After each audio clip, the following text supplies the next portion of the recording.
हाल ही में एक बड़ी पत्रिका को इंटरव्यू दिया और उन्होंने कहा उस इंटरव्यू के अंदर कि मैं इस क्षेत्र का विकास नहीं कर सका। पिछले 5 साल में मैंने किसी का काम नहीं कराया, मैंने कोई कालका हल्के का काम नहीं कराया, कोई विकास नहीं करवाया, क्योंकि मेरी सरकार नहीं थी। कभी वो कहते हैं मैं हार गया, मेरी सरकार आ गई, मैं क्या करूं। कभी कहते हैं मैं जीत गया, मेरी सरकार नहीं आई, मैं क्या करूं। मान लीजिए गलती से कही 5-10 साल बाद उनकी सरकार भी आ गई और वो भी जीत गए, तो फिर एक नया बहाना बनाएंगे, भाई सरकार भी आ गई, मैं भी जीत गया, पर मेरे वाला मुख्यमंत्री नहीं बना, मैं विकास कहां से करवाऊं। तो जिस आदमी की नीयत साफ नहीं हो, जो सेवा भावना से आपके बीच में ना आए, जिसका काम सिर्फ निजी विकास हो, लोगों की चिंता ना करे, उस आदमी से आप क्या उम्मीद कर सकते हैं। मैं जब एक कार्यक्रम में था तो एक ऑटो वाला जा रहा था कि फिर लाइए भाई प्रदीप चौधरी को, फिर लाइए भाई प्रदीप चौधरी को। मैं कालका की जनता से पूछना चाहता हूं, क्या आप लाना चाहते हैं फिर से भाई प्रदीप चौधरी को? कोई आपकी सुध लेने आया? किसी ने आपके काम कराए? आप सड़कें देखिए क्या हाल है, लोगों का क्या हाल है, पानी की क्या व्यवस्था है। जब आपका कोई व्यक्ति, कोई नुमाइंदा आपके बीच में वोट मांगने आता है, तो आपको अधिकार है उससे सवाल करने का कि आपने हमारे लिए क्या किया है, हम आपको क्यों वोट दें। इसीलिए स्वयं से हमने अपने पूरे क्षेत्र को देखते हुए ये फैसला किया कि हर क्षेत्र की प्राथमिकता है, हर मंडल को प्राथमिकता मिलनी चाहिए। इसीलिए कालका हल्के के अंदर 4 मंडल आते हैं और चारों मंडलों को उतनी ही प्राथमिकता मिलेगी जितनी जरूरी है, क्योंकि कोई मंडल किसी से कम नहीं है।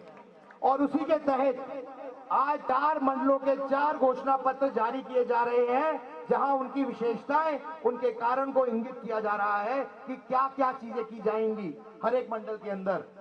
और माननीय श्री मनोज तिवारी जी, बड़े भाई, उनके कर कमलों से आज ये इस घोषणा पत्र का विमोचन होगा।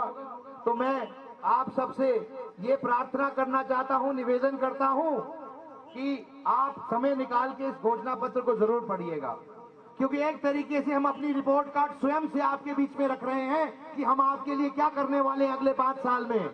क्योंकि हम डरते नहीं हैं कांग्रेस पार्टी की तरह, क्योंकि हम असली मुद्दों पे बात करने को तैयार हैं, चर्चा करने को तैयार हैं। हम एक योजनाबद्ध तरीके से आपके बीच में आए हैं, एक निष्ठा से, एक सेवा भावना से आपके बीच में आए हैं। श्रीमती शक्ति रानी शर्मा आपके लिए काम करने के लिए सेवा भावना से आपके बीच में आई हैं। मैं आपको वादा करता हूं, विश्वास दिलाता हूं कि जो एक विषय है जो हर एक कालका निवासी के मन में है, मैं आपको विश्वास दिलाता हूं कि आने वाली 8 तारीख तक इस मंच से इस बात की घोषणा करता हूं कि जो लोग नशे का व्यापार करते हैं कालका के अंदर, जो लोग हमारी पीढ़ी को खराब कर रहे हैं, युवा पीढ़ी को, मैं उनको चेतावनी देना चाहता हूं कि या तो 8 तारीख से पहले वो कालका की हदें छोड़ के बाहर चले जाएं, नहीं तो उनका हश्र अच्छा नहीं होगा। मैं वादा करता हूं कि उनको खत्म कर देंगे, उनको कालका के हद में नहीं रहने देंगे, क्योंकि हम किसी को भी अपनी युवा पीढ़ी को बर्बाद नहीं करने देंगे। हमने देखा है पंजाब में क्या हुआ है, हमने देखा है कि अंतर्राष्ट्रीय ताकतें जो भारत को कमजोर करना चाहती हैं, उन्होंने क्या किस तरीके से हमारी नस्ल को खोखला करने का जो प्लान बनाया है, हम उनको किसी तरीके से सफल नहीं होने देंगे। मैं बात करना चाहता हूं भारतीय जनता पार्टी की और हमारे यशस्वी प्रधानमंत्री जी की। मैं एक किस्सा आपके सामने रखना चाहता हूं। लोकसभा चुनाव के दौरान मैं प्रचार कर रहा था, तो मेरे एक लड़के से मिलना हुआ करनाल में, सौरभ उस लड़के का नाम था। उसने आकर मुझे एक जानकारी दी जो सुनकर मैं चकित रह गया। आपको पता है कि थोड़ी देर पहले एक ऐसा युद्ध शुरू हुआ रशिया और यूक्रेन के बीच में, जहां पर लोगों ने कहा शायद तीसरा विश्व युद्ध यहां से शुरुआत हुए। जब ऐसा शुरू हुआ ये युद्ध, तो हमारे लगभग 4000 बच्चे वहां पढ़ रहे थे, वो फंस गए। उन्होंने हमारे दूतावास से संपर्क किया और ये जानकारी भारत सरकार को भेजी। जब हमारे प्रधानमंत्री जी को ये बात पता चली कि हमारे 4000 बच्चे वहां फंसे हुए हैं और जिस युद्ध के अंदर अमेरिका जैसा शक्ति सुपर पावर फेल है, वो भी कोई हस्तक्षेप नहीं कर पा रहा, तो उन्होंने उन दोनों देशों के राष्ट्रपति को फोन किया और कहा कि मैं चाहता हूं कि हमारे बच्चों को वहां से सेफ पैसेज मिले और उनको निकाला जाए। आप मानेंगे, शायद ये इतिहास में कभी ऐसा हुआ होगा।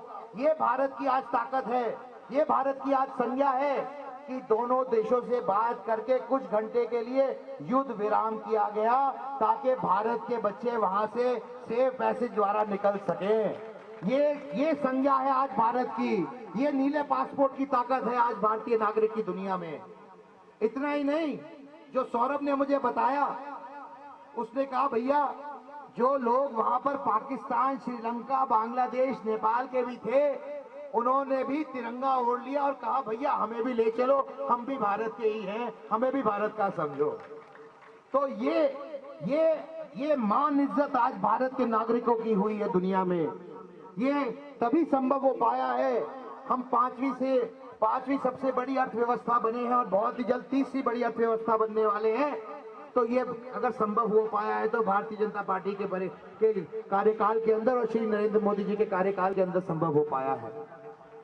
मैं आपसे वादा करता हूं, जो भी हमारे विषय हैं युवा साथियों के, जो भी हमारे विषय हैं विकास के, आने वाली 8 तारीख के बाद ये चिंता आपकी नहीं है, ये चिंता श्रीमती शक्ति रानी शर्मा जी की है और मेरी है, हम सब की है। और मैं ये मन से कहना चाहता हूं कि आने वाली 5 तारीख को जब आप अपने विधायक का चयन करेंगे, कमल के चिन्ह पर बटन दबाकर, तो आप चुनेंगे तो एक विधायक, लेकिन आपको साथ में एक नहीं 2 सांसद मुफ्त मिलेंगे, 2।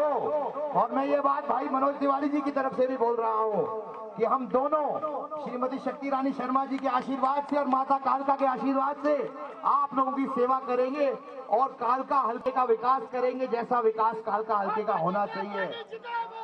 बहुत बहुत धन्यवाद। जय हरियाणा, जय भारत, जय कालका मां।